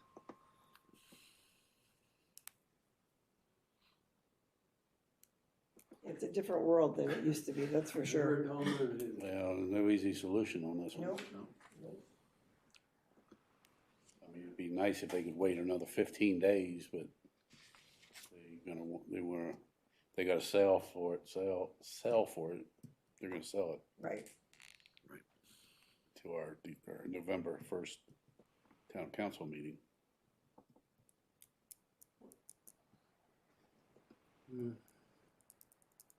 It's And, definitely tough. and we don't know what the specs are on those trucks, so it's kind of hard for council to make a motion to purchase or make a move on those trucks without knowing what the specs are. Now, if we had to go, let's say 3-4 months without this truck, what impact would it have to Public Works? So we're still using the Dodge. Yeah. Say that broke too. Like if we couldn't So use it. we're now fully staffed. So it would limit our ability to do different things that we needed to do. And for obvious reasons, we don't want to, drive around in the dump truck or things like that. But yeah, I mean, we would still make do, and folks wouldn't notice that we were down a vehicle. But Because I mean, what's the possibility if we got in line? Let's say put 500 down for one of these trucks. And well, if we find one. they can throw our bid out depending on the strikes. They might not take orders, and that's Sure. But what I'm saying is, like, even if they throw our bid out, we're still in the same position. We're without a truck. Whereas if we don't act and just wait, we could end up, these could sell, and then we're without a in stock truck, and we're also not in line. So now we're weeks further in the line. You know what I mean? So you're What I'm saying is, like, what if we put a deposit down for one of these bids? Because I'm assuming that's what they would want, as a deposit to get. Is it $500? I mean, that's typically what they take. To get in line. And, if things change, we're not going to be held to the new price. If we had to back out, we could, is basically what I'm getting at. And so at least we can get in line. Refundable or not? It's refundable, but they don't like that kind of stuff because it shows a level of commitment, and then you're backing out of a deal. But I think that's under normal circumstance too. Yeah, but you're also, I mean, if you put $500 down and then they come back and say, oh, well, we told you 10 weeks, but now it actually could be, 2 years. They got to understand too that if we back out, Or if it goes up 20,000. or if it goes up 20,000, if we back out, we back out. I mean, No, I get that, but a lot of these folks are folks that we've dealt with in the past, and I wouldn't want any hard feelings between anybody. If we had to purchase anything again, they might be less likely to be accommodating. They've been very reasonable and accommodating, and a lot of these folks didn't have to take the time to bid in this competitive environment, and they've been able to set some time aside for the town, and knowing that they can sell whatever they have as soon as they get it. and that's my only reservation. But in the same point to that is like we're also now reviewing these bids, and if we decide, hey, we're gonna go for an in stock one and just throw these bids out, we're still doing them a disservice because they took all this time out and we didn't even consider it. But this is no commitment versus where you give them a 500 deposit and then you back out.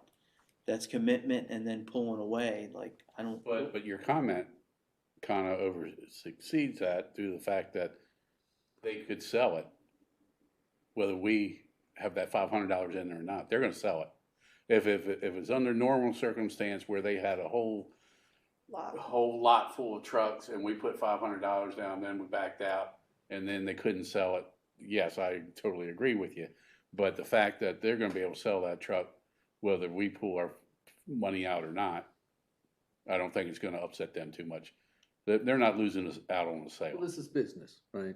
Okay, this is business. This is not personal. This is, I'm just worried, like, cause I'm worried that we don't act on this, and then you go look at these in stock, find out that they sold 2 hours after they posted them, and then now we're meeting again in 2 weeks saying, oh, let's finally get in line, and now we're 2 weeks, 2 weeks later. I really think the purchase of the on-lot trucks is a difficult take to make happen. Do you know that they're there? Because we dealt with many dealers whose website said they had things in stock and we got there and they did not have them. I know You they're know that there. They're there, okay. But again, how do we handle that purchase? Actual purchase, You yeah. know, we can't get, unless you're gonna approve a $60,000 check for Wayne to walk in and say, I want this truck, it's hard to do. Right. At least through this process, we have something. Now, my question, Wayne, that truck cost, is that total? Is that tags, title, the whole 9 yards, or is there additional? So our tags are $20. Oh, because we're, They're But $20. in terms of They're low destination rate. charges and Yeah, tax and all that stuff is. no tax. Yeah. I don't know, I kind of understand what Will's saying here is that, So the I think that Wayne, just to get to, because I think your point is important, but they dealt with you too, so they're gonna do the best they can, I think, to, what we found was the dealers almost didn't have any control of the price. It was like MSRP, like there's no bargaining anymore. This is what it costs. So they're probably gonna do the best they can to stick with whatever they told you, because they have a relationship with the town. Well, if they can, they're not gonna deliberately They're not jack going to it do up. everything they can because if their cost goes up. Right, well, that's what I mean, but they're not gonna say, oh, well, we told you this, but hey, we can make $2,000 more, somebody else, we're gonna. The main thing too is we're talking about 53,000 versus 55,000 on the lot. It's not a big difference, but you got to factor in we're also spending $50,000, and if that truck doesn't have the bed liner, the truck that we ordered does. You throw something in there, you don't want to scratch it. So the bed liner, yes, it very well could be a long delay, but in the long run, it could end up paying off because then you got the vinyl seats and the all the specs versus just grabbing a truck when we probably could make do without it for a couple months. And I get that. I think a bed liner is like $6.99. It's not terribly expensive, but So Wayne, of those 5 bids that you got there, and do you have a preference or a first and second choice out of, if we were to pursue one of those? Because some of them you're listing, like the Wentz Chevrolet, for instance, 10 weeks if strike doesn't affect anything. But the strike's already affecting it. Well, that's what I mean. Criswell Chevrolet is the lowest, a little bit lower. But what's the lead time on that? And if the strike's affecting one Chevrolet dealer, it's affecting all of them, I would think. Well, it also says get priority, but it doesn't say. yeah, that's what he that said. is. He said, and Criswell, they move quite a lot of trucks. So if he's saying that we would get priority, I would trust that statement. However, what's priority? Did we get priority, you know, out of? Westminster gets in line, Yeah. they're bigger than we are, they get first priority. Yeah. That buys 50 trucks a Right, year right, yeah. versus New Windsor, where's that? But I would say the government orders, Criswell would be the one I would recommend putting 500 down on. And it doesn't lock us in. And if we get a better deal, then we need to look at the benefit of the town. Yeah. Do you do any work on the trucks, or do we have service contracts? We get service at the dealerships most of the time. I was just thinking of the brands of the trucks. I know the 2021's a Ford. I didn't know if maybe replaceable parts if we were doing in-house work, but it doesn't seem like that matters in this case.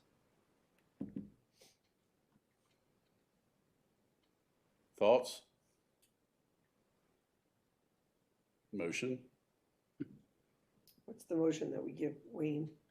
The ability to put $500 down on the truck that he thinks is the best. So real quick before a motion, if that's what we're gonna do, what happens in the situation where today we decide at the meeting to put $500 down, let's say on the Criswell truck? Mm-hmm. And then I talk to one of the Ford dealerships and they come back at a reasonable price with things that we would want, and that truck's obtainable. Do we then back out of the Criswell motion and then have to meet again to approve the other trucks, or how would that work? Yeah, I mean, anytime you make a purchase of that nature, you're gonna have to meet again. Now, it could be a special meeting.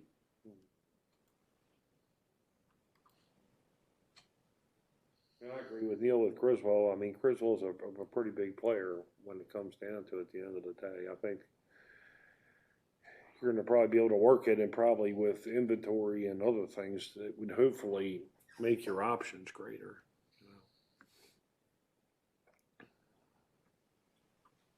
That 120 to 365 days, I just feel Yeah, I was looking at that. they're leaving themselves wide open for a whole year. For nothing. You know, Yeah. I don't think if they could get it less than a year, I think they would put it. But then again, I think they're in the same boat as everybody else. So it doesn't matter what they put down; they're going to sell it as soon as they get it. No, I didn't hear anything from Criswell in regards to the snow removal equipment. They didn't really say how long that would take to get. But my understanding is if we did make a motion, it would be just to purchase the truck. Mm-hmm. Because I did separate those for that reason, because a lot of times there's a dealer markup on any aftermarket equipment.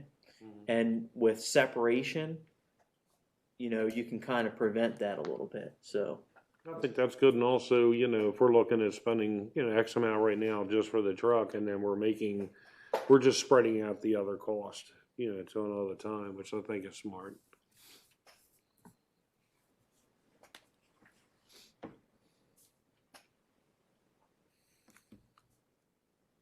I think this is a pretty tough decision.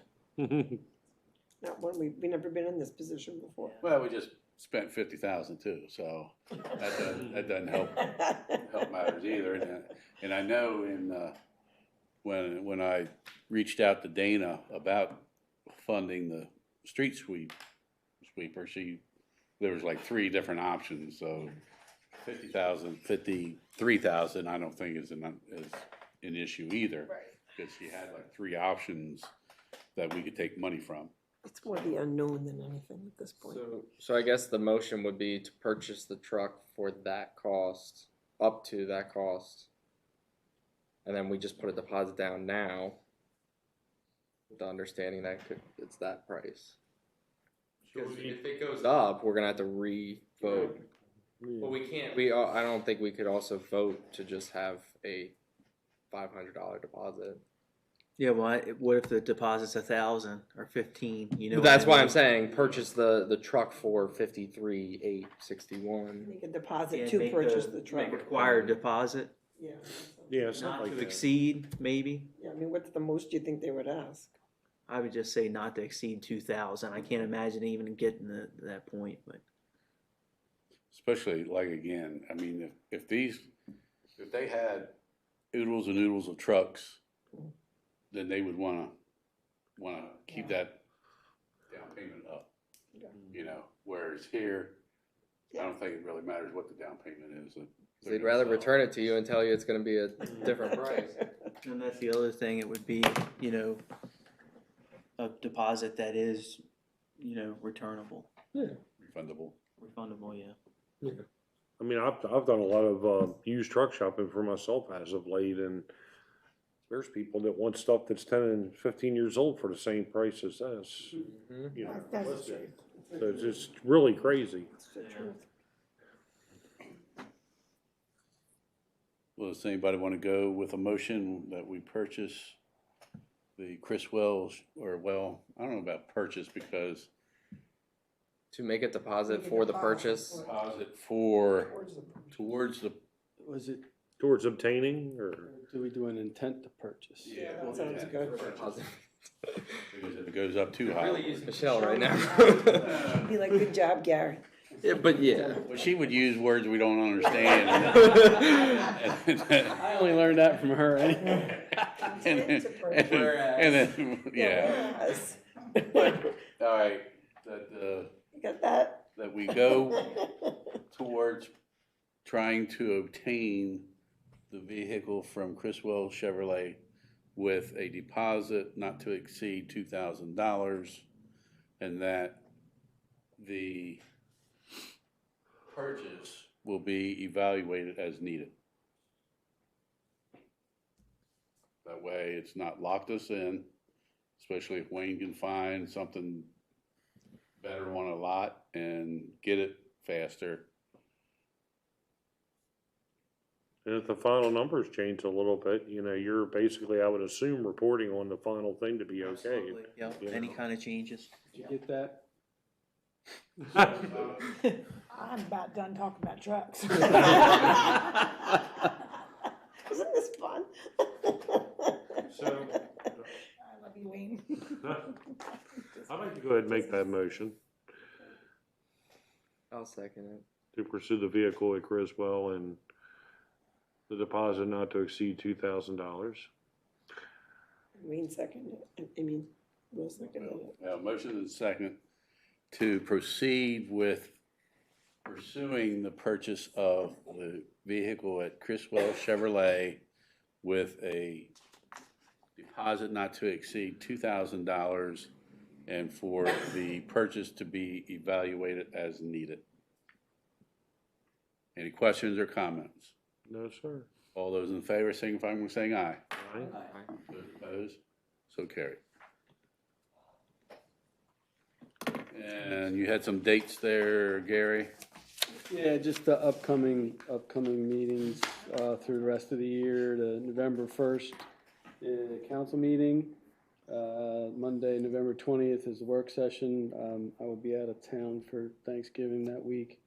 And then December 6th, council meeting, and December 18th, work session, so 4 meetings. Is it the 18th or is that the holiday? There's a there's, I don't remember which, Martin Luther King or President's Day or, That's January. oh, in January. I thought you said, Christmas is I in thought you said December. January. I was actually going back, because the work session falls in Thanksgiving week, I was gonna ask everybody to think about, do we need to have it? I don't know how busy we are, but a lot of people, Thanksgiving's really early this year.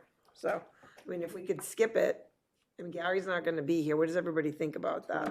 Yeah, the 20th of November is a Monday, right? Yeah. It's 2.5 days before Thanksgiving, so I had already thought earlier when I noticed it was Thanksgiving week to consider it. So the staff could all have the night off, and it's a busy week for everybody. I don't know how much we have on our plates. Well, Anyway, Yeah, Wayne's off that let's week. just play it by too. ear. If it's If something we really, need to, we'll have one. but we'll tentatively If not- say we're not gonna have it. Okay. Okay. And I'm still trying to line up November 1st council meeting to be the shadow meeting. I gotta follow up with them. They've all been notified, so hopefully we get some. It's the November then- 1st council. Yep. November 1st. And then Sunday, December 3rd, is our Christmas tree lighting December 3rd. at 6 p.m.